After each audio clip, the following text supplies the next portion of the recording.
Hello everyone, welcome to banking Shiksha. इस video में हम बात करेंगे जेईबी के paper first Indian economy and Indian financial system में module C Indian financial architecture में chapter 22 banking regulation act 1949 and RBI act 1934। तो इस चैप्टर में क्योंकि हम बैंकिंग रेगुलेशन एक्ट 1949 और reserve Bank of India act 1934 को कवर करेंगे, तो इसमें जो इनके टॉपिक्स हैं वो भी यही हैं। आरबीआई एक्ट 1934 जिसके चैप्टर 1 से 5 जो आरबीआई एक्ट के अंदर आते हैं वो देखेंगे। देन हम शेड्यूल्स ऑफ आरबीआई एक्ट कि आरबीआई एक्ट के कितने शेड्यूल आते हैं। देन बैंकिंग रेगुलेशन एक्ट 1949 और उसमें देखेंगे सेक्शन 1 से 56 56 ऑफ बैंकिंग रेगुलेशन एक्ट 1949। तो हमारा फर्स्ट टॉपिक है reserve Bank of India 1934। Background of enactment कि आरबीआई एक्ट का बैकग्राउंड क्या रहा है। The story of RBI begin eight 1926। तो 1926 में आरबीआई की कहानी शुरू होती है। When A British commission the royal commission of Indian currency and finance recommended creating a central bank of India. तो रॉयल कमीशन ने रेकमेंड किया था कि भारत का सेंट्रल बैंक होना चाहिए, जो कि 1926 में बात शुरू हुई थी। The A bill is introduced in 1927 but was later withdrawn. और 1927 में किसी रीजंस की वजह से मतलब ये विड्रॉ कर लिया गया था। Finally a new bill is presented in 1933 and was passed in year later. तो 1933 के अंदर नया बिल पेश किया गया था और जो कि 1934 के अंदर ये एक्ट हम बना पाए। The RBI was established and started its operation in 1 April 1935। Initially it was a private bank and paid capital 5 crore. तो आरबीआई की हमने लास्ट चैप्टर में बात करी थी कि आरबीआई की शुरुआत जो होगी थी वो 1 अप्रैल 1935 में होगी थी, ठीक है। लेकिन आरबीआई को नेशनलाइज कब किया गया था? 1949 के अंदर। When it started RBI acted as the central bank for both India and Burma. Burma मतलब जिसको आज म्यांमार हम बोलते हैं। तो जब आरबीआई सेंट्रल बैंक बना था इंडिया का, तब वो सेंट्रल बैंक इंडिया के लिए भी काम कर रहा था और म्यांमार के लिए भी काम कर रहा था। दिस स्टॉप्ड इन 1942 और 1942 में उसने म्यांमार के लिए काम करना बंद कर दिया था after the partition of India in 1947। RBI has also served as the central bank of Pakistan for about a year। और जब 1947 में हमारा देश आजाद हो गया था, तब उसके भी एक साल के बाद, एक साल तक मतलब 1948 तक आरबीआई ने पाकिस्तान का सेंट्रल बैंक होने का भी काम किया था। Until the state bank of Pakistan was created in 1948। तो 1948 में जब पाकिस्तान ने अपना स्टेट बैंक ऑफ पाकिस्तान बना लिया, तब आरबीआई ने सिर्फ इंडिया का काम ही करता था। In 1949 the government of India nationalized the RBI। तो 1949 में भारत सरकार ने आरबीआई को नेशनलाइज कर दिया, मतलब अपने अंडर में ले लिया। This means the government took over the ownership of its private share holders and RBI become fully owned institution.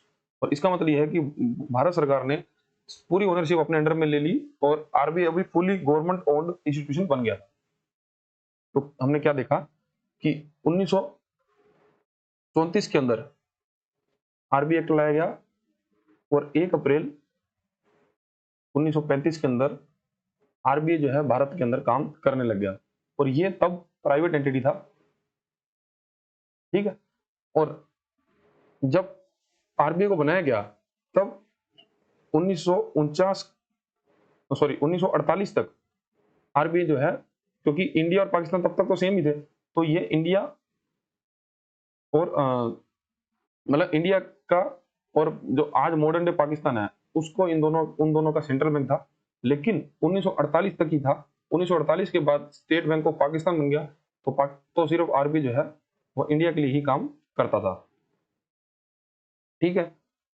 और एक बात और कि 1942 तक, मतलब 1942 कब से लेके 1935 से लेके 1 अप्रैल 1935 लेके 1942 तक आरबीआई जो है वो एक और कंट्री का सेंट्रल बैंक होता था, वो था बर्मा, जिसको आज म्यांमार हम बोलते हैं, ठीक है। और ये 1942 में बंद कर दिया था।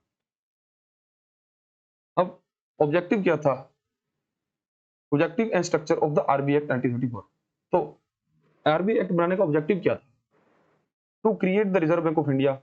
तो सबसे पहले तो बैंक, एक सेंट्रल बैंक बनाना देश के लिए। To regulate the printing and supply of the currency notes. तो देश के अंदर नोटों की सप्लाई करना, कितनी सप्लाई रखनी चाहिए उसको मैनेज करना, और प्रिंटिंग कितने नोटों करनी है उसको बनाना। और कहने का मतलब मॉनेटरी स्टेबिलिटी को बनाए रखने के लिए आरबीआई की जरूरत थी।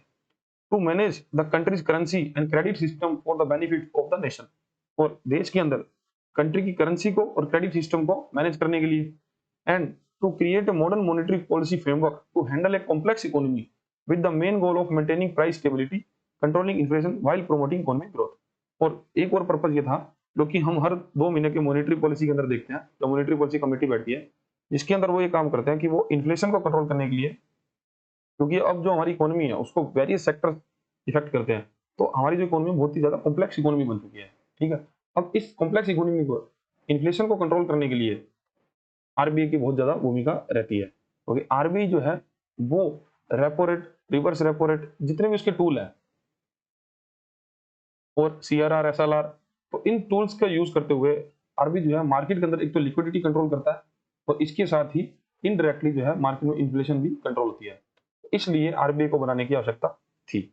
अब आरबीआई जो है, आरबीआई एक्ट जो है वो डिवाइडेड है 5 मेन चैप्टर के अंदर। ठीक है, आरबीआई एक्ट जो है पूरा एक्ट वो 5 चैप्टर में डिवाइडेड है। पहला प्राइमरी जो इंट्रोडक्शन रहता है इसमें फर्स्ट चैप्टर के अंदर, सेकंड के अंदर incorporation, capital management and business, ये आरबीआई का इनकॉर्पोरेशन कैसे हुआ, कितनी कैपिटल चाहिए, कैपिटल मैनेजमेंट कौन करेगा, और उसका बिजनेस क्या क्या रहेंगे।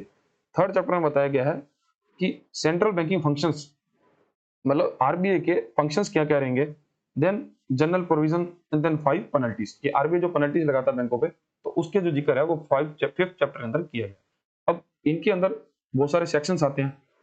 ठीक है, तो हम 1 बाय 1 सेक्शंस को कवर करेंगे, और हमारा फोकस जो रहेगा वो हमारे एग्जाम के लिए जो इंपॉर्टेंट है उन पे ज्यादा फोकस हम करेंगे।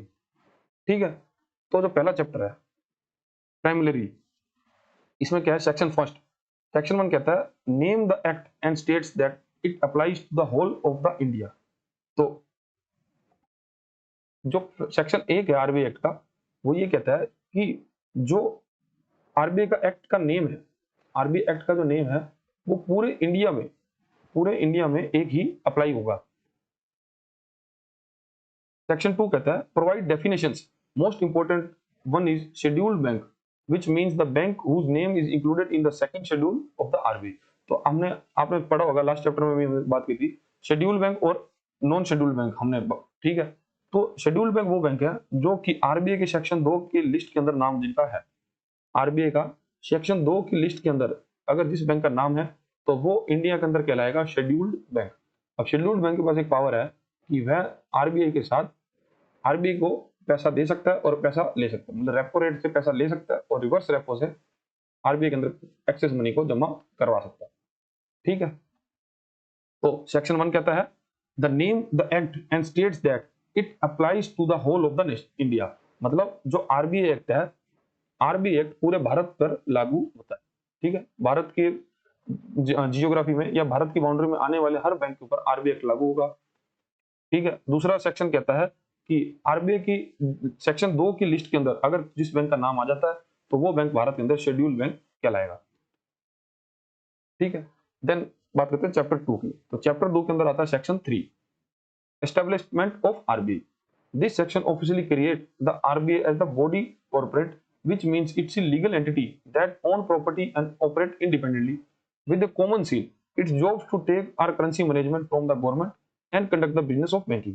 तो सेक्शन 3 आरबीआई को एस्टेब्लिशमेंट की बात करता है कि आरबीआई को बॉडी, कॉर्पोरेट बॉडी की तरह काम करेगा भारत के अंदर, जिसका मेन काम जो कि इंडिपेंडेंट बॉडी होगी और जिसका काम ये होगा कि देश के अंदर करेंसी मैनेजमेंट करना गवर्नमेंट के लिए और बैंकिंग सुविधाओं को देश के अंदर चलाए रखने के लिए।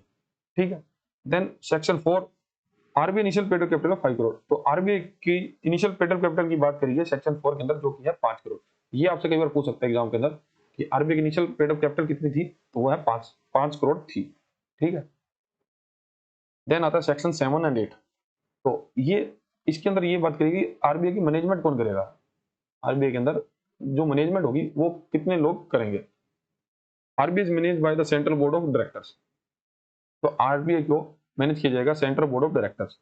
However central governments can give directions to the RBI in public interest after consulting the governor. और भारत सरकार जो है वो भी आरबीआई को डायरेक्शन दे सकती है पब्लिक इंटरेस्ट के लिए, कंसल्टिंग गवर्नर से साथ कंसल्ट करने के बाद। ठीक है, अब आरबीआई का जो सेंट्रल बोर्ड है इसके मेंबर्स कौन कौन हो गए, तो इसके मेंबर होंगे एक तो होगा गवर्नर, ठीक है, एक होगा governor, then not more than 4 deputy governor, और आरबीआई के अंदर 4 से ज्यादा डिप्टी गवर्नर नहीं हो सकते, तो 4 होगा deputy governor. Then 10 directors nominated by the government of from various fields, और भारत सरकार जो है वो 10 डायरेक्टर को नॉमिनेट करती है अलग अलग फील्ड से, लाइक इकोनॉमिक्स के फील्ड से, अकाउंट्स के फील्ड से, इंडस्ट्री के फील्ड से, ऐसे करके भारत सरकार जो है 10 लोगों को और नॉमिनेट करती है। Then 4 directors nominated by RBI local boards, और आरबीआई के 4 लोकल बोर्ड्स हैं, ईस्ट वेस्ट नॉर्थ साउथ, तो वहां से भी एक एक डायरेक्टर जो आरबीआई के अंदर आता है। देन आते हैं 2 गवर्नमेंट ऑफिसर्स, और भारत सरकार की तरफ से भी 2 ऑफिसर्स आते हैं, ठीक है। तो ये दो 4 6 16, 16 और 4 20 और 21, तो ये जो 21 लोग होते हैं ना, ये बोर्ड के अंदर मेंबर होते हैं जो आरबीआई चलाते हैं, जो सेंट्रल बोर्ड ऑफ डायरेक्टर्स होते हैं वो ये 21 लोग ही होते हैं, ठीक है। तो आपसे ये क्वेश्चन जरूर पूछा जाता है कि आरबीआई को मैनेजमेंट की बात कौन से सेक्शन में करी है, तब आपको बताना है सेक्शन 7 और सेक्शन 8 के अंदर आरबीआई के मैनेजमेंट करने की बात कही गई है, जिसमें एक गवर्नर होगा, 4 डिप्टी गवर्नर होंगे, 10 डायरेक्टर्स होंगे जो सरकार नॉमिनेट करेगी, 4 लोकल बोर्ड्स के मेंबर होंगे और 2 होंगे गवर्नमेंट ऑफिसर्स, ठीक है। देन आता है section 9 local boards. RBI has 4 local boards of the 4 zone of India, western, eastern, northern, southern, to represent regional interest. तो आरबीआई के 4 लोकल बोर्ड्स हैं, जिसकी बात सेक्शन 9 में करी गई है, नॉर्थ वेस्ट ईस्ट साउथ। फिर section 11 removal of the office, the central bank has the power to remove the governor, deputy governor और एनी डायरेक्टर। तो सेंट्रल गवर्नमेंट के पास पावर है कि वो चाहे तो अपनी पावर का यूज करके आरबीआई का गवर्नर, डिप्टी गवर्नर और किसी भी डायरेक्टर को किसी भी समय हटा सकती है, ठीक है। ये पावर है सेक्शन 11 के अंदर में। हालांकि ये जो पॉइंट्स है ये आपके लिए इतने इंपॉर्टेंट नहीं है जितना मैं आपको बताऊंगा कि जो आपके लिए बहुत ज्यादा इंपॉर्टेंट है, जो प्रीवियस ईयर के अंदर भी पूछे गए हैं, ठीक है। तो ये तो बहुत बहुत सारे सेक्शन है, बस एक बार मुझे आपको दिखाने हैं सारे कि कौन कौन से सेक्शन और क्या क्या बातें इसमें लिखी गई हैं, लेकिन जो इंपॉर्टेंट होंगे मैं आपको लास्ट में सारे बता दूंगा कि आपको जो एकदम पक्के से याद रखने, ठीक है।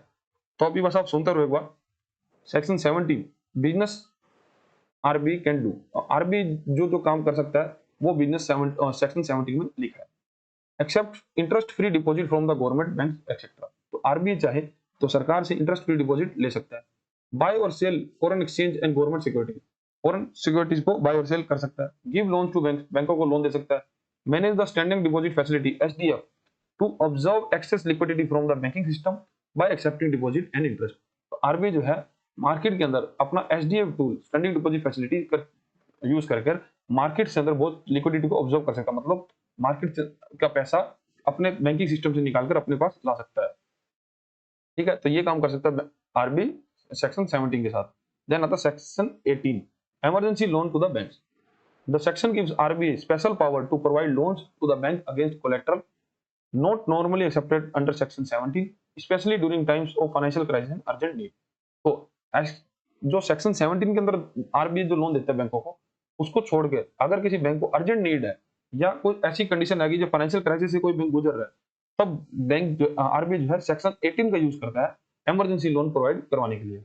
देन आता है section 19 business RBI can not do, तो सेक्शन 19 के अंदर बात करिए कि आरबीआई कौन कौन से बिजनेस नहीं कर सकता। 19 के अंदर जो बिजनेस नहीं कर सकता और 17 के अंदर जो बिजनेस कर सकता है, ठीक है। 18 के अंदर इमरजेंसी फंड की बात करिए, तो 19 की बात करते हैं। engage in any trade or have direct interest in the commercial business, तो जो कमर्शियल बैंक जो काम करते हैं तो उनका उनका जो भी बिजनेस है, लाइक सेविंग अकाउंट देना, करंट अकाउंट खुलवाना, ठीक है, लोन प्रोवाइड करवाना किसी इंडिविजुअल को, तो ये काम जो है आरबीआई नहीं कर सकता। Then purchase share of any company and grant loan against share, तो आरबीआई जो है किसी भी कंपनी की शेयर नहीं खरीद सकता और किसी को भी ग्रांट में लोन नहीं दे सकता। Give loan against immovable property mortgage, तो किसी भी इमूवेबल प्रॉपर्टी के अगेंस्ट में आरबीआई लोन सैंक्शन नहीं कर सकता। पे interest on deposit accept under specific scheme like SDF, तो आरबीआई जो है एचडीएफ स्कीम के अलावा किसी भी डिपॉजिट पर इंटरेस्ट पे नहीं करेगा। एचडीएफ स्कीम के अंदर क्या करता है आरबीआई कि बैंकों से लोन ले लेता है और उनको रिवर्स रेपो के ऊपर इंटरेस्ट रेट पे करता है, और एचडीएफ के अंदर क्योंकि एचडीएफ विदाउट कोलेटर रहता है तो इसके इंटरेस्ट रेट जो है वो रिवर्स रेपो से भी हाई रहती है, ठीक है। आपको रिवर्स रेपो ध्यान में नहीं रखना, आप ये इतना ध्यान रखो कि एचडीएफ स्कीम के अंदर आरबीआई पैसा बैंकों से लोन पर लेता है और उनको उनको जो है इंटरेस्ट पे करता है। तो एचडीएफ को छोड़कर और किसी पे भी आरबीआई पे इंटरेस्ट पे नहीं कर सकता, ठीक है। ये हमारा चैप्टर 2 खत्म होता है आरबीआई एक्ट का। अब है चैप्टर 3 सेंट्रल बैंकिंग फंक्शंस। अब बैंक के फंक्शंस क्या क्या है। ये जो टॉपिक है, ये जो चैप्टर है, ये आपके लिए मोस्ट इंपोर्टेंट है। अगर क्वेश्चन आया तो इसी चैप्टर से पूछा जाता है मोस्टली। तो ठीक है, तो इसमें है section 20 and 21, banker to government. RBI act as the banker for the central government and the agreement under section 21A for state governments, it manage their accounts, payments and public डेब्ट। तो RBI जो है वो भारत सरकार मतलब government का bank है, क्योंकि ये गवर्नमेंट के पैसे जो हैं वो मैनेज करता है, उनके अकाउंट्स मैनेज करता है, उनके पेमेंट्स जो पब्लिक डेब्ट जो है वो सब जो है आरबीआई देखता है। ठीक है, देन आता है section 22, right to issue currency notes. तो RBI has the sole right to issue the bank notes in India. तो आरबीआई को जो अधिकार मिलता है नोट छापने का, वो उसको सेक्शन 22 के तहत मिलता है, और ये सोल राइट है उसको, मतलब सिर्फ अकेला आरबीआई के पास ही राइट है कि वो इंडिया के अंदर करेंसी नोट छाप सकता है। देन आता है section 24, denomination of the notes. अब आरबीआई कौन से डिनोमिनेशन के नोट छापेगा, चाहे वो 2 का है, 10 का है, 5 का है, तो मैक्सिमम कितना छाप सकता है। तो ये सब बातें हैं जो सेक्शन 24 में कही गई हैं। Notes can be issued in the denomination like 2, 5, 10 और अप टू मैक्सिमम 10,000। तो नोट जो है इंडिया के अंदर 2, 5, 10 तक के छापे जा सकते हैं, और मैक्सिमम जो है 10,000 का नोट इंडिया में छाप सकते हैं। ठीक है, the government on the RBI recommendation can also stop issuing notes of any denomination. और जो सरकार है अगर चाहे और आरबीआई उसको रिकमेंड करे तो वो किसी भी डिनोमिनेशन का नोट छापना बंद कर सकती है। जैसे कि अभी सरकार ने 2000 का नोट, वो तो अब तो विड्रॉ ही कर लिया, लेकिन बहुत समय से ही नोट छापना बंद कर रखा था। देन आता है section 26, legal tender. Every bank note issued by RBI is a legal tender, meaning it must be accepted as payment. तो सेक्शन 26 के अंदर आरबीआई जो भी नोट छापता है तो उन नोट्स को लीगल टेंडर दिया जाता है सेक्शन 26 के तहत। मतलब कि आरबीआई ने जो नोट छापा, मान लो 1000 का नोट छापा, तो सेक्शन 26 के तहत उस नोट की वैल्यू 1000 रुपए है। मतलब सबको मानना है कि वो नोट, वो कागज का जो टुकड़ा है उस 1000 रुपया होल्ड करता है। This section allow also give the central government to power on RBI recommendation to declare that any series of banknotes will cease to be legal tender as was done during denomination demonetization sorry। तो ये क्या कहना चाह रहा है, और इसी के साथ सरकार को भी एक पावर मिलती है कि सरकार जब चाहे आरबीआई रिकमेंडेशन के साथ कोई भी नोट को लीगल टेंडर से हटाकर सीज कर सकती है, मतलब डिमोनेटाइजेशन कर सकती है। जैसे 2016 में हमारे देश में यही हुआ था कि सरकार ने 500 और 1000 के नोट्स को डिमोनेटाइज कर दिया था, कि मतलब उनकी जो लीगल वैल्यू थी वो खत्म कर दी थी। ठीक है, तो तब सरकार ने क्या यूज किया था, सेक्शन 26।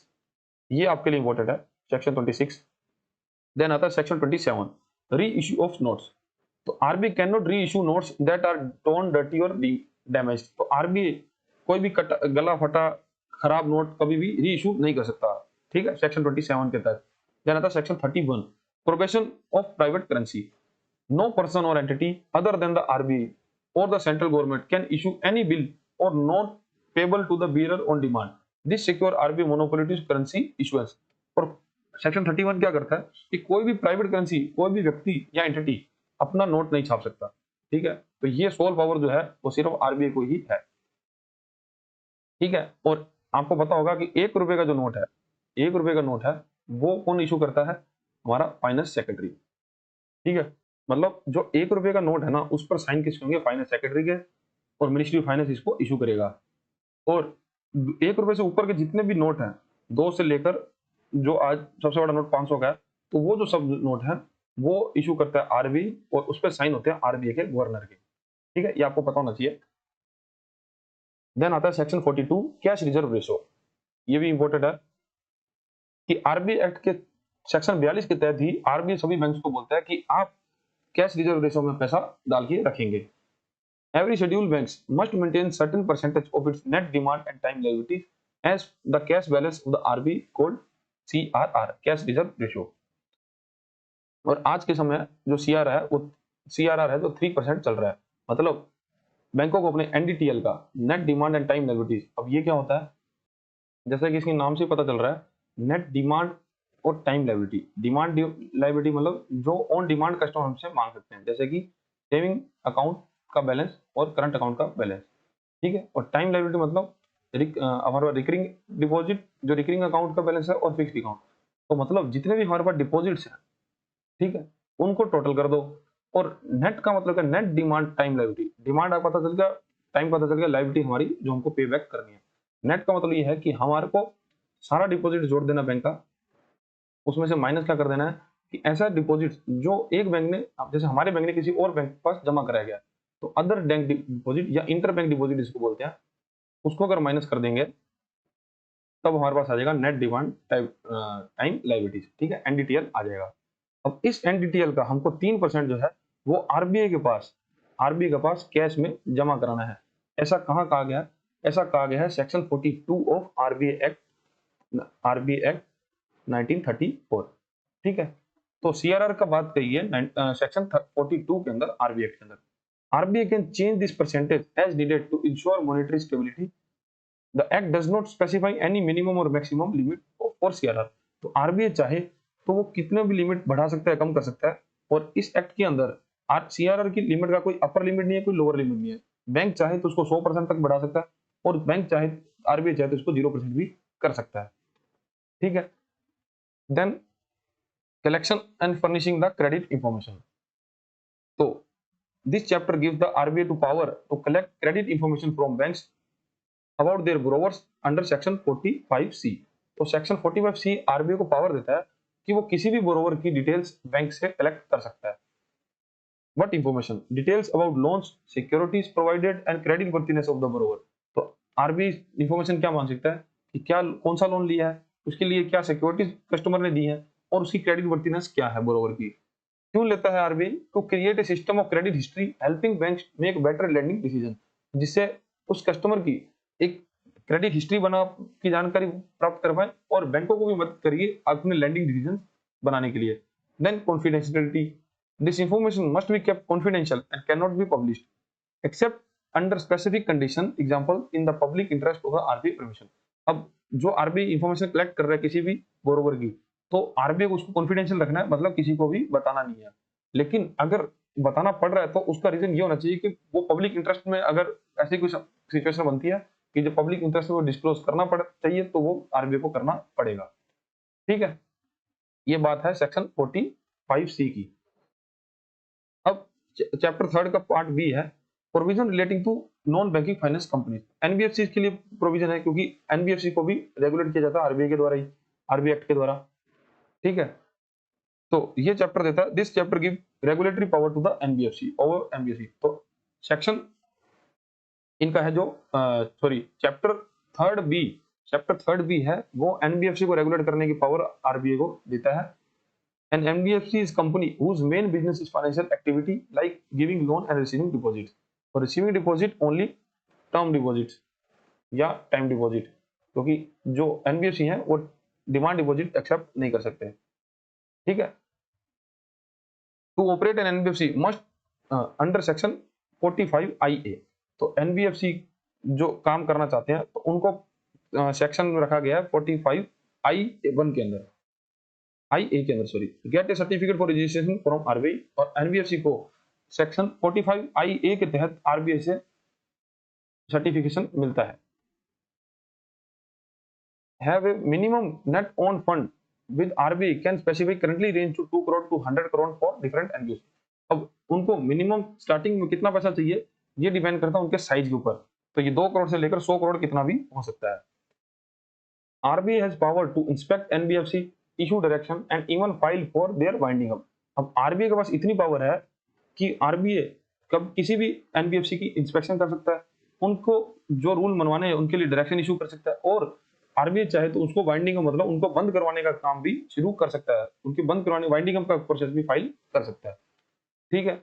तो ये सब सारे सेक्शंस हैं जो एनबीएफसी के लिए लागू होते हैं। Section 45IB maintenance of percentage of assets like SLR for banks. तो एनबीएफसी को भी एसएलआर के अंदर कुछ पैसा रखना होता है, तो वो आरबीआई डायरेक्ट करता है एनबीएफसी को अंडर सेक्शन 45IB। देन आता है 45IC creation of the reserve fund, ठीक है। एनबीएफसी के लिए रिजर्व फंड बनाने का काम जो है वो सेक्शन 45IC के अंदर किया गया है। देन आता है 45J RBI can regulate NBFC advertisement और deposit.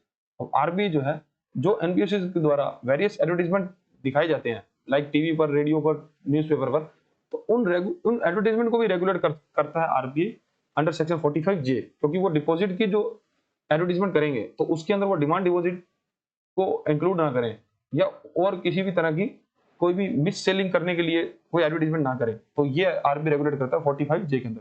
45L, power to RBI to call the information and give direction, और आरबीआई को पावर मिलती है 45L के अंदर कि वो एनबीएफसी को बुला सकता है और उनको अपनी डायरेक्शंस दे सकता है। Then 45N, power to RBI to inspect NBFC, और एनबीएफसी को इंस्पेक्शन करने के लिए आरबीआई के पास पावर है 45N के अंदर। ठीक है, अब आता है पार्ट 3 का C version, probation of acceptance of deposit by unincorporated bodies. तो ये है section 45S। This section simply states that individuals, firms और unincorporated association are prohibited from accepting deposit if their business involves lending, investment, etc. This is to protect the public from unregulated entities. अब section 45S RBI को ये power देता है कि वो उन unregulated entities जो किसी के द्वारा रेगुलेट नहीं कर जाती, या कोई इंडिविजुअल या कोई फर्म, वो किसी आम पब्लिक का डिपॉजिट जो है वो एक्सेप्ट नहीं कर सकती। मतलब वो बैंक की तरह कोई और संस्था जो है जो अनरेगुलेटेड है, वो बैंक की तरह किसी का भी पब्लिक स्वीकार नहीं कर सकती। ठीक है, और ये लिखा गया है सेक्शन 45S के अंदर। देन आता है chapter D, regulation of transactions in derivatives money market instruments. तो under section 45W, this chapter gives RBI to power to regulate transactions in complex financial instruments like derivatives, repos, reverse repo to ensure stability in the financial market. ठीक है, तो section 45W में लिखा गया है कि RBI जो कि रेगुलेट कर सकता है बहुत सारी कॉम्प्लेक्स फाइनेंशियल ट्रांजेक्शन जो कि वेरियस डेरिवेटिव्स में करी जा रही है, रिवर्स रेपो के अंदर जो ट्रांजेक्शन हो रही है उनको रेगुलेट करने के लिए आरबीआई के पास पावर रहती है, जिससे कि मार्केट के अंदर स्टेबिलिटी बनी रहे। देन आता है चैप्टर 3E, जॉइंट मैकेनिज्म। इसके अंदर सेक्शन है 45Y, sometimes financial products might fall under the jurisdiction of multiple regulators like SRB, SB, SEBI, IRDAI. If there is a difference of opinion between them, the matter is referred to the joint committee with the member of the government and all regulators to make the final decision. अब क्या होता है कि कुछ ऐसे financial products हैं जो RBI के अंडर में भी आ रहे हैं, और कोई मान लो कैपिटल मार्केट का प्रोडक्ट है तो वो सेबी के अंडर में भी आ रहा है। ठीक है, तब यहाँ पर बात आती है कि एक जॉइंट कमेटी बिठाई जाए जो कि डिसाइड करेगी कि फाइनल डिसीजन इसके ऊपर कौन लेगा। तो ये बात लिखी गई है आरबीआई सेक्शन 45Y के अंदर। अब आता है चैप्टर 3 का F वर्जन, जिसमें लिखा गया monetary policy. It outlines the objective of 45ZA Constitution section 45ZB and functioning of NPC, Monetary Policy Committee, which is responsible for deciding the policy interest rates like repo rates to achieve the inflation target. Most important तो आपके लिए है कि monetary policy RBI कौन से section में बनाता है, तब आपका आंसर होगा सेक्शन 45ZB और 45ZA। ठीक है, ऑब्जेक्टिव लिखे गए 45ZA और कॉन्स्टिट्यूशन मतलब बनाता है 45ZB के अंदर। ठीक है, नेक्स्ट चैप्टर है चैप्टर 4, जनरल प्रोविजंस। अब आरबीआई के अंदर कुछ जनरल प्रोविजन है, वो क्या क्या है। Section 48, RBI is exempt for paying income tax और इट्स इनकम एंड प्रॉफिट। तो आरबीआई को कोई भी इनकम टैक्स नहीं भरना अपने इनकम पर और अपने प्रॉफिट्स के ऊपर, ये लिखा गया section 48। Section 49, RBI must publicly announce the bank rate. Bank rate क्या है, आरबीआई को अपनी जो बैंक रेट है पब्लिकली अनाउंस करनी होगी, मतलब पब्लिकली सबको बताना होगा। बैंक रेट है जिस रेट पर आरबीआई बैंकों को लॉन्ग टर्म के लिए लोन जो देता है उसको बोला जाता है बैंक रेट। और अब जो है ये अलाइन कर दी गई है एमएसएफ के साथ, मार्जिनल स्टैंडर्ड फैसिलिटी के साथ। देन आता है section 53, RBI must transfer its surplus profit to the central government after making provision for bad डेब्ट depreciation and other specified purpose. तो आरबीआई जो भी पैसा कमाता है सेक्शन 43 के अंदर, उसको सारा पैसा जो है गवर्नमेंट को ट्रांसफर करना होगा अपना बैड डेब्ट्स को, डेप्रिसिएशन और अगर कोई और डिडक्शन है उसको काटने के बाद। ठीक है, देन आता है section 58, the section gives the central board of RBI to power to make regulation to carry out the provision of the act with the previous section of the central government. तो section 58 जो है वो RBI को power देता है कि वो बैंकों के ऊपर रेगुलेशन बना सकता है, लेकिन वो रेगुलेशन जो बनाना चाह रहा है उसका अप्रूवल पहले उसको सेंट्रल गवर्नमेंट से लेना पड़ेगा, तभी वो जो रेगुलेशन है वो बैंक के ऊपर लागू कर सकता है। ठीक है, अब बात करते हैं चैप्टर 5 जो है पेनल्टीज।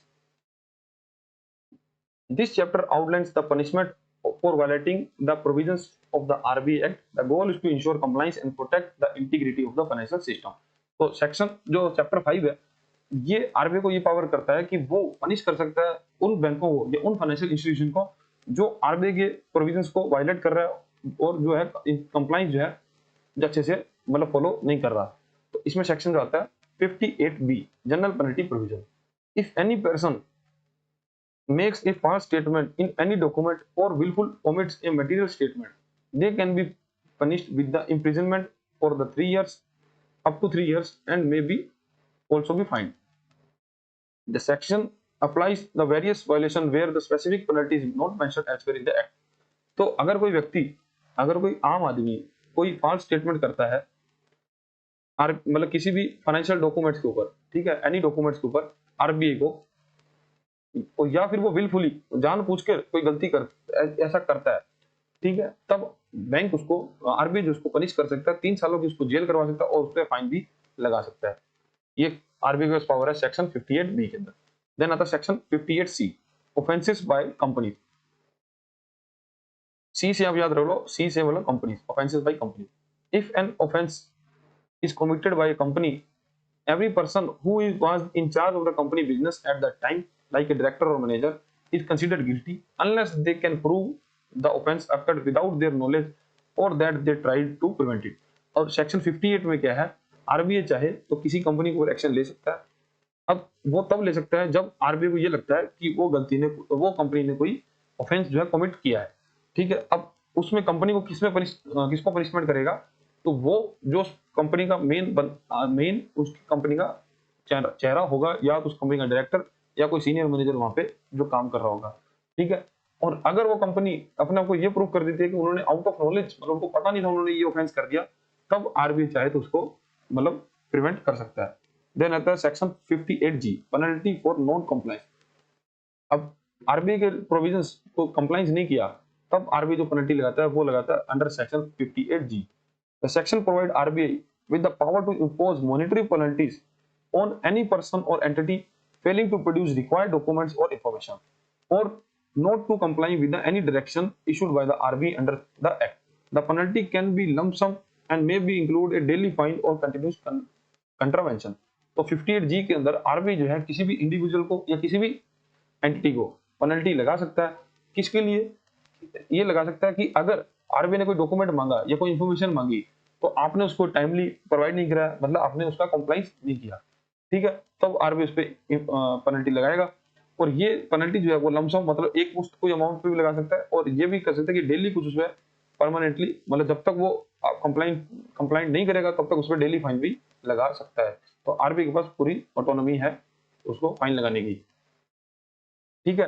तो ये हमने सेक्शन जो है वो सारे देख लिए। अब जो इसमें इंपॉर्टेंट जो सेक्शन होंगे, मैं नीचे टेबल इसके अंदर ही है, इसी पीडीएफ में टेबल है नीचे, उस टेबल में आपको बता दूंगा कि कौन से आपके लिए इंपॉर्टेंट है। उससे पहले हम ये देख लेते हैं schedule of the act of the RBI. तो आरबीआई एक्ट 1934 के अंदर शेड्यूल कौन कौन से हैं? There are 2 important schedule. तो आरबीआई एक्ट के अंदर 2 इंपॉर्टेंट शेड्यूल हैं और 2 ही शेड्यूल हैं, टोटल 2 ही शेड्यूल हैं। First schedule divide the country into 4 zones for RBI local boards, western, eastern, northern and southern.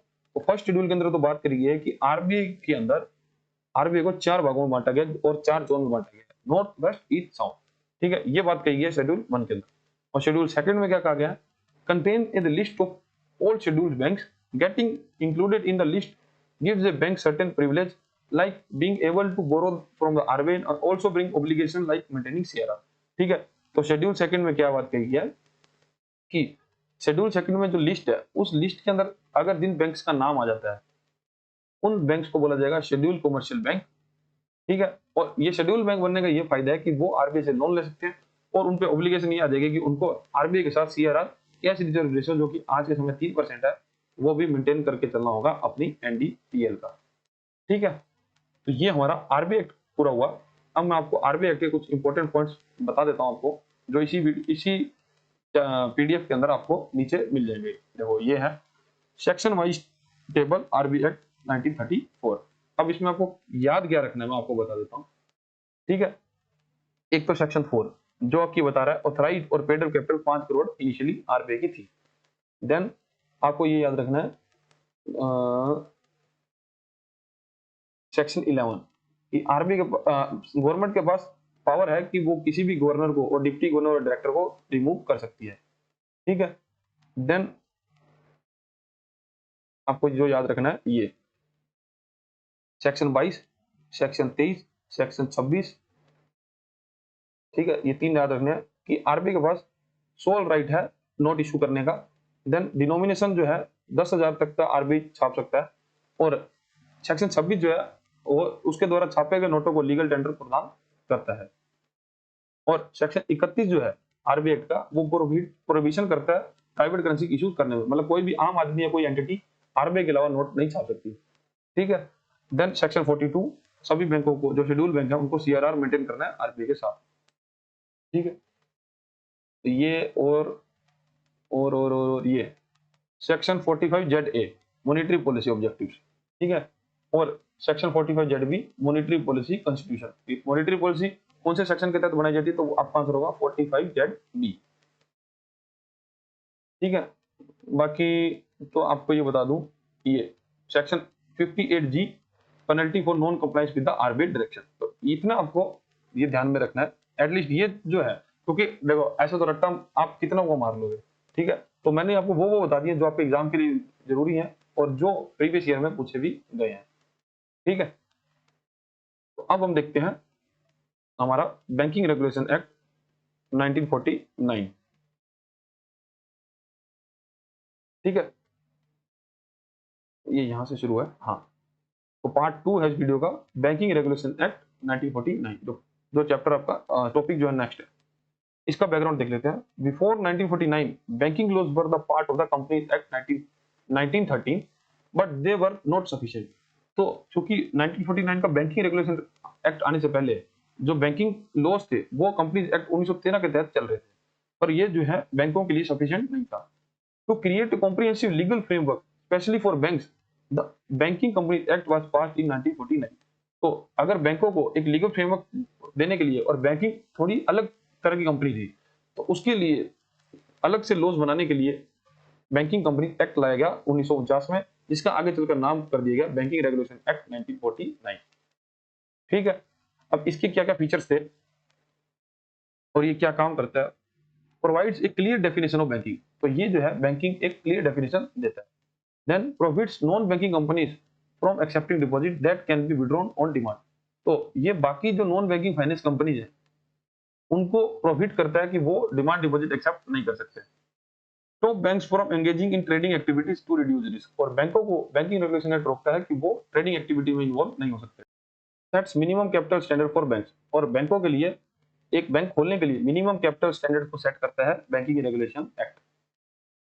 Then introduce a system for licensing bank and their branches, और बैंकों को अगर कोई नया बैंक खोलना चाहता है उसको लाइसेंसिंग दिया जाएगा, और जो कोई ऑलरेडी जो बैंक है वो अपनी ब्रांचेस खोलना चाहता है तो उसको भी आरबीआई से परमिशन की जरूरत होगी। ये बात कही है बैंकिंग रेगुलेशन एक्ट के अंदर ही। Then gives RBI to power to inspect banks and call for information, और यही बैंक आरबीआई को पावर देता है कि वो किसी भी बैंक की जाके इंस्पेक्शन कर सकता है और कोई भी इंफॉर्मेशन उनसे डिमांड की जा सकती है। Then provide a quick procedure for winding up failed banks, और बैंकिंग रेगुलेशन एक्ट जो है वो आरबीआई को पावर देता है कि वो जल्दी जल्दी अगर कोई बैंक फेल होने वाला है तो उसको वाइंडिंग अप भी जल्दी से कर पाएगा। Gives RBI wide power to support and regulate the entire banking system, और ये जो एक्ट है वो आरबीआई को पावर देता है कि वो पूरा बैंकिंग सिस्टम है जो हमारे भारत में उसको सपोर्ट करे और उसको रेगुलेट कर पाए। ठीक है, तो ये सब जो है ऑब्जेक्टिव है बैंकिंग रेगुलेशन एक्ट के अंदर। अब हम देखते हैं इनके सेक्शन 1 से 56 तक बैंकिंग रेगुलेशन एक्ट 1949। अब इसमें जो जो इंपॉर्टेंट है मैंने सिर्फ उसी की डाला है। ठीक है, ज्यादा कचरा इसमें मैंने नहीं किया है। ठीक है, बाकी इसका भी टेबल मैं आपको लास्ट में बता दूंगा जो जो आपको आपके एग्जाम के लिए मोस्ट इंपॉर्टेंट हो गए। तो पहले देखते हैं part 1, section 5B, definition of banking. This is a very important definition. Banking means accepting deposits of money from the public for the purpose of lending and investment. तो ये बैंकिंग की official जो डेफिनेशन है वो ये है, जो कि बैंकिंग रेगुलेशन एक्ट 5B के अंदर लिखी गई है। वो क्या है, banking means accepting deposit of money from public for the purpose of lending and investment. These deposits must be repayable on demand or otherwise and can be withdrawn by cheque, draft etcetera. ठीक है, तो ये जो deposit public करवाएगी ये demand पर repayable होंगे या फिर उसके अदरवाइज, मतलब जब उसके टेन्योर कंप्लीट हो जाएगा तब वो रिपेबल होंगे। और ये जो है विड्रॉ किए जा सकते हैं पब्लिक के द्वारा चेक या ड्राफ्ट या विड्रॉल फॉर्म के द्वारा ही विड्रॉ किए जा सकते हैं। Then section 5C, definition of banking company. A banking company is any company that does the business of banking in India. तो सेक्शन 5C में बैंकिंग कंपनी की डेफिनेशन क्या है कि वह बैंकिंग कंपनी जो भारत के अंदर बैंकिंग का बिजनेस करती है तो उसी को ही बैंकिंग कंपनी कहा जाता है। ठीक है, ये जो है एक्ट के अंदर जो लाइन लिखी गई मैं वही आपको रिपीट कर रहा हूँ। ठीक है, देन आता है section 6, form of business. This section list all the activities of bank allowed to do in addition to the core banking. तो कोर बैंकिंग के अलावा जो बैंकों को अलाउ किए गए क्या क्या बिजनेस वो कर सकते हैं वो सेक्शन 6 में लिखा है। Borrowing and lending money, dealing with bills of exchange, issue letter of credit, buying and selling foreign exchange and bullion. ठीक है, प्रोवाइडिंग सेफ डिपॉजिट वॉलेट्स। ठीक है, तो सेफ डिपॉजिट वॉलेट्स जो है वो कस्टमर को प्रोवाइड करा सकते हैं। Acting as the agent of the government, government का एजेंट के रूप में काम कर सकते हैं bank. Underwriting and dealing in the share and debenture. ठीक है, तो बैंक जो अंडरराइटिंग सुविधाएं, अंडरराइटिंग जो सर्विस देता है अपनी वेरियस कंपनीज को, तो वो भी है जो बैंक प्रोवाइड करवा सकते हैं under section 6 of banking regulation act. ठीक है, then section 7 of the Banking Regulation Act 1949 essentially states that only a company that is a bank can use the word bank, banker or banking in its name. Most important section है Banking Regulation Act का bank section 7, जिसमें ये कहा गया है कि सिर्फ वो ही कंपनी अपने नाम के अंदर बैंकिंग सुविधा, नाम सिर्फ बैंक की बैंकिंग कंपनी है वही अपने नाम के अंदर बैंक, बैंकर और बैंकिंग यूज कर सकती है। This provision ensure that companies can not misspelled the public by implying they are in the banking business when they are not. तो इसका मतलब यह है कि सेक्शन 7 बाकी कंपनीज को रोकता है कि वो अपने नाम के अंदर बैंक शब्द यूज नहीं कर सकते, क्योंकि इससे क्या है पब्लिक मिसगाइड हो सकती है कि ये बैंक है या सिर्फ इसके नाम के अंदर बैंक लिखा है। तो आप कभी देखोगे बैंक का शब्द जो यूज है वो सिर्फ बैंकिंग कंपनी ही कर सकती है और कोई भी कंपनी नहीं कर सकती। ठीक है, देन सेक्शन 8 और 9, prohibited functions. Banks cannot directly or indirectly deal in buying or selling on goods, trading, or hold any immovable property except from their own use for more than 7 years. तो section 8 जो है वो RBI को वो बैंकों को रोकता है कि वो बैंक्स जो है ट्रेडिंग एक्टिविटी में इन्वॉल्व नहीं हो सकते, मतलब वो कोई भी शेयर के अंदर परचेज और सेल नहीं कर सकते, मतलब ट्रेडिंग नहीं कर सकते। और सेक्शन जो 9 जो है वो बैंक्स को रोकता है कि बैंक्स अपना जो पैसा है वो कोई भी इमूवेबल प्रॉपर्टी के अंदर इन्वेस्ट नहीं कर सकते, और अगर उनके पास कोई इमूवेबल प्रॉपर्टी है तो वो सिर्फ उसको 7 साल तक ही होल्ड कर सकते हैं, उससे ज्यादा बैंक जो है होल्ड नहीं कर सकता। लेकिन कुछ केसेस में बैंक चाहे तो इसको 5 साल तक और एक्सटेंड करवा सकता है आरबीआई के परमिशन के साथ। ठीक है, तो सेक्शन 8 कहता है कि बैंक्स बाइंग और सेलिंग नहीं कर सकते गुड्स की, मतलब ट्रेडिंग की, मतलब कोई भी सामान खरीद के बेच नहीं सकते। और दूसरा कि वो इनमूवेबल प्रॉपर्टी के अंदर अपना पैसा इन्वेस्ट नहीं कर सकते, बस अपना ओन यूज के लिए वो खरीद सकते हैं। जैसे कोई बैंक के पास, बैंक को ब्रांच खरीदनी है अपने खुद के यूज के लिए, ठीक है, तब वो खरीद सकता है। लेकिन अगर मान लो उसने कोई लोन का कुछ मॉर्गेज था और उसको जब्त कर लिया, तब उस प्रॉपर्टी का यूज बैंक 7 साल तक कर सकता है, और उसके बाद अगर कुछ सर्टेन केसेस के अंदर वो चाहे तो आरबीआई के अप्रूवल के साथ 5 साल उसको और एक्सटेंड कर सकता है। ये तो वैसे जो रूल है वो 7 साल का ही है। देन आता है section 10, management. A banking company cannot employ a person who is insolvent or have a convicted in the crime involving moral turpitude. It mandates that at least 51% of board of the director must have special knowledge in the field of accountancy, banking, finance and agriculture. तो कहने का मतलब है section 10 बताता है कि bank के अंदर मैनेजमेंट कौन हो सकती है। एक तो वो कोई भी वो व्यक्ति जो कि इंसॉल्वेंट है, मतलब जो दिवालिया हो गया वो नहीं बन सकता, और या किसी क्राइम के अंदर वो कन्विक्टेड है, मतलब उसको कोई सजा जो है उसकी चल रही है, तो कन्विक्टेड को नहीं दे सकते, और कोई भी व्यक्ति जो दिवालिया उसको नहीं बना सकते।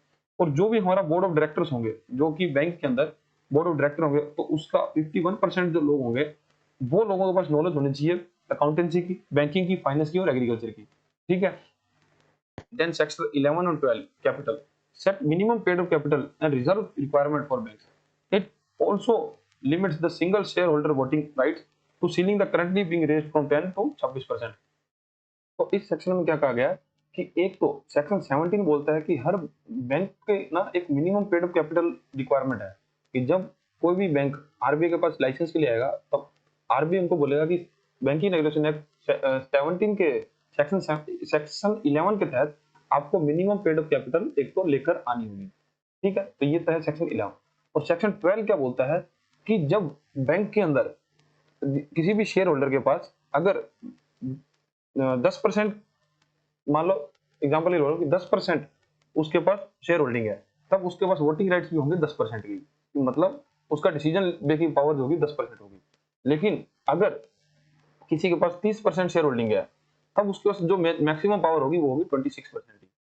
अब इसका ऐसा इसलिए है क्योंकि अगर कोई एक ही व्यक्ति पूरा बैंक होल्ड कर लेगा तो वो जो है वो अपने हिसाब से ही डिसीजन लेगा। लेकिन बैंकिंग क्योंकि पब्लिक मनी होल्ड करता है, तो इसको इसको किसी एक के हाथ से, मतलब एक की पावर से निकालने के लिए और इसका पोर्टफोलियो को डाइवर्स बनाने के लिए ही ये 26% का रूल लेके आई है। मतलब 26% सीलिंग है कि अब कोई व्यक्ति कितना भी उसमें शेयर होल्डिंग कर ले, लेकिन उसकी वोटिंग राइट्स जो रहेंगे वो सिर्फ 26% ही रहेंगे। ठीक है, तो ये बात कही गई है section 12 under banking regulation act. ठीक है, then section 17 reserve funds. Every bank must transfer at least 20% of their annual profit to a reserve fund before declaring any dividend।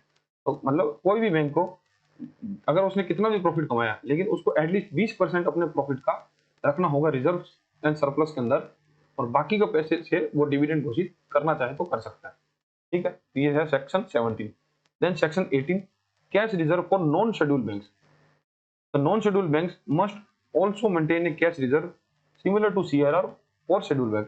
तो सेक्शन 18 के तहत bank RBI non schedule bank से भी पैसा जो है रिजर्व में रखवाता है, जैसे कि शेड्यूल बैंक से सीआरआर के अंदर कैश रिजर्व रेशो के अंदर रखवाता है। जैसे वैसे बाद में है section 20 restriction on loans. A bank can not grant loans against the security of its own shares or give loans to its directors or to firms where the directors are interested। तो कहने का मतलब यह है कि bank under section 20 के तहत अपने ही शेयर्स के बदले लोन प्रोवाइड नहीं करा सकता। सपोज करो कि मेरे पास बैंक ऑफ बड़ौदा के शेयर है और मैं बैंक ऑफ बड़ौदा के पास जाकर लोन मांगता हूं और उसमें सिक्योरिटी के रूप में बैंक ऑफ बड़ौदा के शेयर देता हूं, तो बैंक जो है अपने ही शेयर के बदले मुझे लोन सैंक्शन नहीं कर सकता। दूसरी बात कि बैंक अपने डायरेक्टर्स को और अपनी फर्म को भी लोन जो है वो इनको सैंक्शन नहीं कर सकता। ठीक है, तो ये है सेक्शन 20 के अंदर रिस्ट्रिक्शन लगाई गई है। देन आता है section 21 power of RBI to control advances.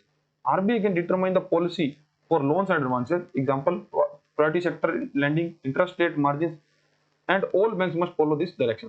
तो आरबीआई के पास पावर है कि वो जो मार्केट के अंदर हम लोन बांट रहे हैं, एडवांसेस दे रहे हैं, तो उसको कंट्रोल करने की। और आरबीआई ने तो जो प्रायोरिटी सेक्टर लैंडिंग बनाई है कि हर बैंक्स को, जैसे कमर्शियल बैंक को 40% जो है, तो मतलब पब्लिक सेक्टर बैंक को और प्राइवेट सेक्टर बैंक को 40% अपना एनडीटी एएनबीओसी का डालना है किसके अंदर, प्रायोरिटी सेक्टर के अंदर। तो ये वो कैसे डिसीजन ले पा रहा है बैंक, आरबीआई वो ले पा रहा है अंडर सेक्शन 21 के अंदर, क्योंकि इससे वो कंट्रोल करता है मार्केट के अंदर पैसा जो है वो कहाँ किसको देना चाहिए लोन के ऊपर। देन आता section 22 licensing of banks. No company can start a banking business in India without a licence from the RBI. तो आरबीआई जो लाइसेंस देता है वो देता है सेक्शन 22 के तहत, और कोई भी कंपनी बिना आरबीआई के लाइसेंस से ये भारत के अंदर बैंक नहीं चला सकती। RBI grant a licence only after checking the company's financial health, management, quality and earning prospects. ठीक है, देन आता section 23 branch licensing. Bank need prior permission from the RBI to open a new branch or change the location of the existing branch. अब अगर कोई bank अपनी कोई नई branch खोलना चाहता है और या किसी एग्जिस्टिंग ब्रांच की लोकेशन चेंज करना चाहता है, तब उसको आरबीआई से परमिशन मांगनी पड़ेगी और आरबीआई उसको under section 23 of banking regulation act के अंदर परमिशन ग्रांट करेगा। देन आता है section 24 statutory liquidity ratio SRR, most important section है। ठीक है, और आपको एक और बात बता दूं, जो सीआरआर है उसकी बात करेगी आरबीआई एक्ट के अंदर। ठीक है, और जो एसएलआर है उसकी बात करेगी बैंकिंग रेगुलेशन एक्ट के अंदर। ठीक है, so every bank must maintain a certain percentage of NDTR in the form of liquid assets like cash, gold and unencumbered approved securities like government bonds। ठीक है, तो सभी बैंकों को अपनी एनडीटीएल का एक सर्टेन परसेंटेज जो है वो अपने पास ही कैश में, गोल्ड में या किसी गवर्नमेंट सिक्योरिटीज में इन्वेस्ट करके रखना होगा, और ये आरबीआई उनसे रखवाता है under SLR statutory liquidity ratio. और जो मैक्सिमम लिमिट जो है आरबीआई इसको बना सकता है वो है 40%। सीआरआर को 100% भी कर सकता है, और लेकिन एसएलआर को 40% मैक्सिमम रख सकता है। और आज के दिन एसएलआर जो करंटली वैल्यू पे चल रही है वो है 18%। देन नेक्स्ट सेक्शन है सेक्शन 26 और 26A अनक्लेम्ड डिपॉजिट। मतलब ऐसा पैसा जो कि बहुत सालों से किसी ने भी बैंक से आकर क्लेम नहीं किया, मतलब वो बैंक में पैसा क्रेडिट पड़ा है लेकिन उसको कोई मांगने ही नहीं आ रहा है। If A bank account is not operated for 10 years, the money must be transferred to the depositor education and awareness fund debt maintained by the RBI। अब अगर कोई भी बैंक के पास ऐसा पैसा पड़ा है जो कि 10 सालों से किसी कस्टमर ने क्लेम नहीं किया है, तो वो पैसा 10 साल के बाद बैंकों को भेजना होगा आरबीआई के पास under DEAF fund, DEAF, depositor education and awareness fund.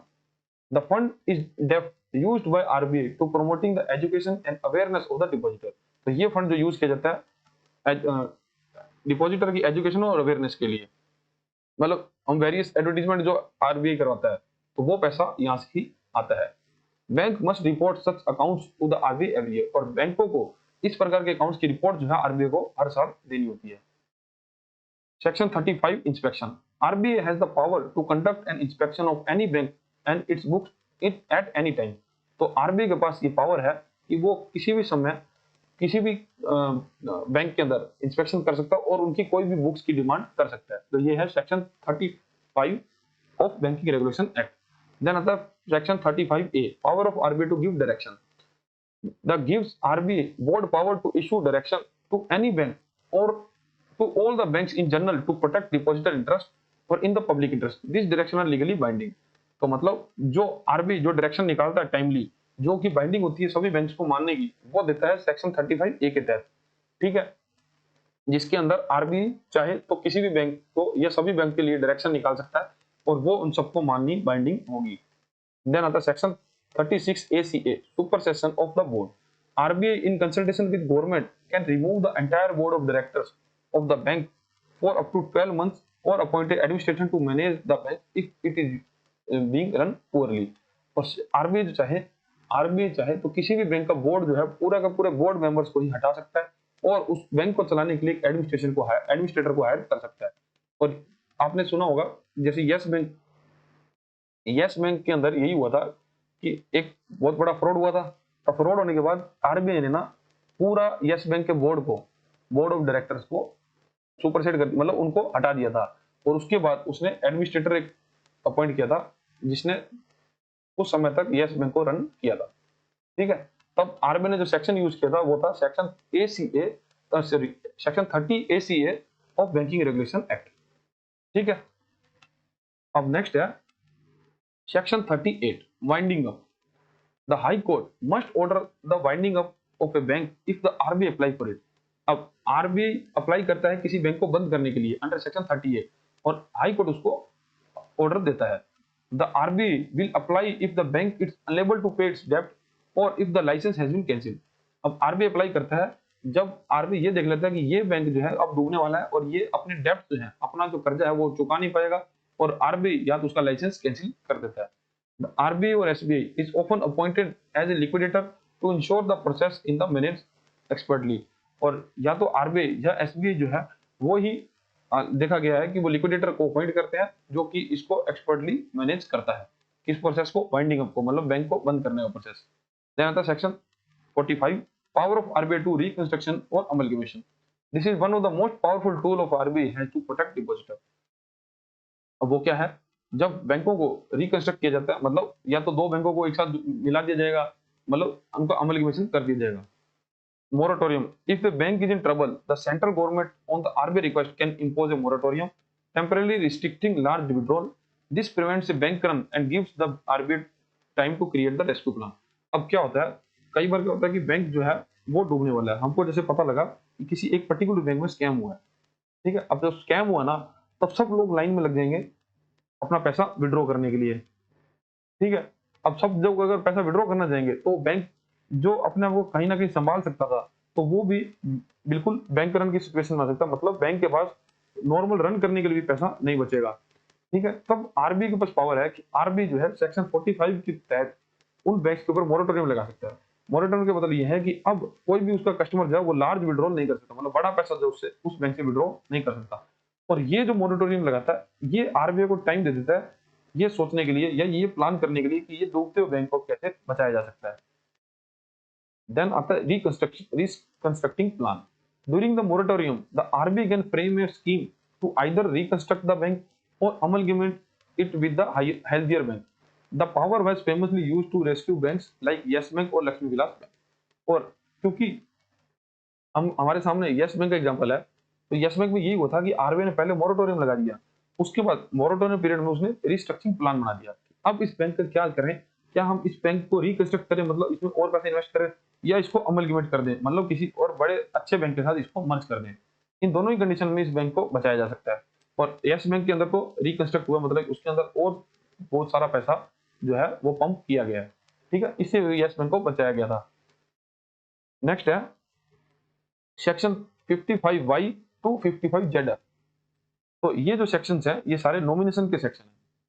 Nomination facility, this part make is mandatory to banks to offer nomination facility.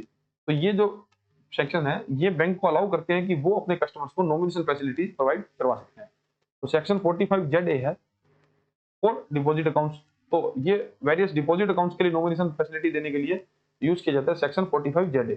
अब आप कभी अपने बैंक में देखना, जो हम नॉमिनेशन फॉर्म देते हैं ना कस्टमर को, नॉमिनेशन फॉर्म देते हैं जब करंट अकाउंट के लिए देते हैं तो उसके ऊपर 45ZA लिखा होगा।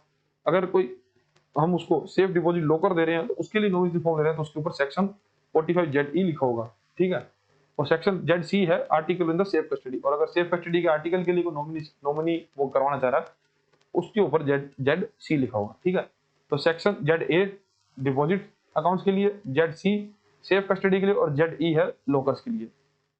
Nomination allow depositor hire to name one person who can receive or money articles in the event of their death, making the settlement process much simpler। तो नॉमिनेशन का यही मतलब है कि अगर अकाउंट होल्डर की डेथ हो जाती है या जिसका लोकर जिसके नाम से है अगर वो व्यक्ति की डेथ हो जाती है, ठीक है, या कोई सेफ आर्टिकल्स बैंक को जमा कराया गया और जिसका थे वो होल्डर की डेथ हो जाती है, तब इस केस में जो अब जो ये पैसा मिलेगा या जिसको लोकल यूज करने को मिलेगा वो होगा उसका नॉमिनेटर, सॉरी नॉमिनी, ठीक है। तो वो जो नॉमिनी है वो इसलिए मांगा जाता है क्योंकि जब किसी की डेथ हो जाती है तो वो अकाउंट क्लोजिंग का जो प्रोसेस है या कोई भी सेटलमेंट प्रोसेस है वो उसको सिंपल बनाया जाए, ठीक है। तो ये सब जो है आर्टिकल 45ZA से 45ZE। देन आता है section 49A। This is the crucial section which states that no person or other than the bank is allowed to accept deposit from money that can be withdrawn by check। तो 49A के अंदर लिखा गया है कि कोई भी व्यक्ति या कोई भी फाइनेंशियल इंस्टीट्यूशन जो बैंक नहीं है तो वो पब्लिक डिपॉजिट को एक्सेप्ट नहीं कर सकता और वो चेक भी है जो इशू नहीं कर सकता, ठीक है। देन आता है section 56 application to cooperative banks. This section added in 1996। तो ये जो सेक्शन है कोऑपरेटिव बैंक्स का 1996 में ऐड किया गया। Broad cooperative banks under the regulatory control of RBI. और जो कि कोऑपरेटिव बैंक को आरबीआई की रेगुलेटरी के अंदर लेके आते हैं under section 56। This created a system to dual control where the state government controls incorporation and management while the RBI controls the banking operations, licensing, inspection, etc। तो क्योंकि cooperative bank जो हैं वो स्टेट कोऑपरेटिव सोसाइटी के अंदर भी register होते हैं, तो इनको स्टेट गवर्नमेंट के द्वारा भी कंट्रोल किया जाता है। वो ये देखते हैं इनका मैनेजमेंट और इनकॉर्पोरेशन। और आरबीआई क्या देखता है, आरबीआई देखता है उनका ऑपरेशंस जो कि लाइसेंसिंग और इंस्पेक्शन करके वो चेक कर लेता है। रिसेंट अमेंडमेंट हुई है 2020 में has given the RBI more power to over cooperative banks to better protect the interest of depositor। और अब जो 2020 में है आरबीआई को और ज्यादा पावर मिल गया है कि अब वो कोऑपरेटिव बैंक के ऊपर ज्यादा इंस्पेक्शन कर सकता है और उन पर ज्यादा कंट्रोल लगा सकता है, जिससे कि है वो डिपॉजिटर के इंटरेस्ट को और ज्यादा हम प्रोटेक्ट कर सकते हैं, ठीक है। तो ये हमने बैंकिंग रेगुलेशन एक्ट के अंदर देख लिए हैं हमारे सेक्शंस जो हमारे लिए इंपॉर्टेंट थे। और अब आपको मिल जाएगा बैंकिंग रेगुलेशन एक्ट के अंदर एक समरी फॉर्म के अंदर सेक्शन वाइज। अब इसके अंदर मैं आपको बता देता हूं जो जो आपको इंपॉर्टेंट आपको याद रखना है। तो सबसे पहले आपको जो याद रखना है वो है ये section 5C definition of banking company, ठीक है। अब आपसे ये पूछ सकता है बैंकिंग कंपनी की डेफिनेशन कौन से सेक्शन में लिखी है, तो आपको बताना है banking regulation act 90 section 5C, ठीक है। देन मोस्ट इंपोर्टेंट सेक्शन 7 कि जो बैंकिंग और बैंकर और बैंकिंग कंपनी ये जो नाम है ये सिर्फ लाइसेंस बैंक की कंपनी ही यूज कर सकती है और कोई भी इसको यूज नहीं कर सकता। देन सेक्शन 8 कि आरबीआई जो बैंक जो है वो ट्रेडिंग जैसी एक्टिविटी में इन्वॉल्व नहीं हो सकते। देन हम बात करें section 11 minimum paid capital requirement, ठीक है। उसके बाद ये section 12 voting rights share holders max 26%, मतलब 26% से वोटिंग राइट किसी की ज्यादा नहीं हो सकते, ठीक है। उसके बाद हम बात करें तो RBI power to control advances, हाँ ये section 22 licensing of banks by RBI, ठीक है। और section 23 licensing the new branches, अगर कोई नई ब्रांच खोलना चाहते हैं तो उसको सेक्शन 23 में परमिशन लेनी है, और अगर कोई नया बैंक खोलना चाहता है तो आरबीआई लाइसेंस देता है सेक्शन 22 के अंदर। उसके बाद सेक्शन 24 स्टैट्यूटरी लिक्विडिटी रेशियो, जो कि 18% बैंकों को मेंटेन करके चलना होता है। उसके बाद डेफ्ट के अंदर पैसा जाता है सेक्शन 26 के अंदर, return on unclaimed deposit after 10 years, ठीक है। ये जो मैं आपको हैश लगा के बता रहा हूँ ये सारे आपके लिए इंपॉर्टेंट है। देन आपको जो याद रखना है सेक्शन 35 आरबीआई इंस्पेक्शन पावर, और उसके बाद section 45 moratorium reconstruction amalgamation of bank. उसके बाद आपको ये नॉमिनेशन के आपको याद रखना है कि नॉमिनेशन के अंदर जो जो सेक्शन आते हैं, ठीक है। डिपॉजिट अकाउंट्स के लिए ZA, सेफ कस्टडी के लिए ZC, और लॉकर के लिए ZE। उसके बाद आपको जो ध्यान में रखना है बस, ठीक है। तो ये जो आपको इतने आप याद रख लो, तो आपको इनमें से अगर क्वेश्चन आया तो इन्हीं सेक्शंस के अंदर से आपको मिल जाएगा, ठीक है।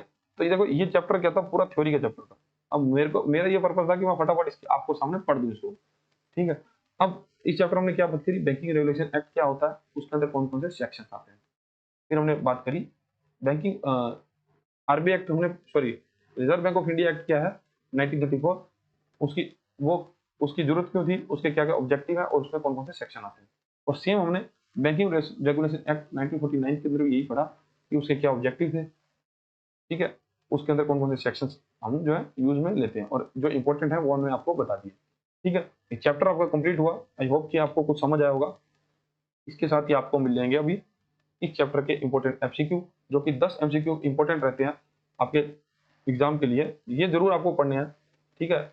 और इसी प्रकार के क्वेश्चन आपको मिलेंगे, और साथ में आपको नीचे मिल जाएगा एक आंसर शीट और उसके एक्सप्लेनेशन, ठीक है। तो आप समझ सकते हैं और इससे पढ़ सकते हैं, और उसके बाद आपको क्विक रिवीजन मिल जाएगा कि इस चैप्टर की आपको अगर समरी फॉर्म में रिवीजन करनी है, तब इसकी पीडीएफ भी मैं आपको डिस्क्रिप्शन बॉक्स में प्रोवाइड करवा दूंगा।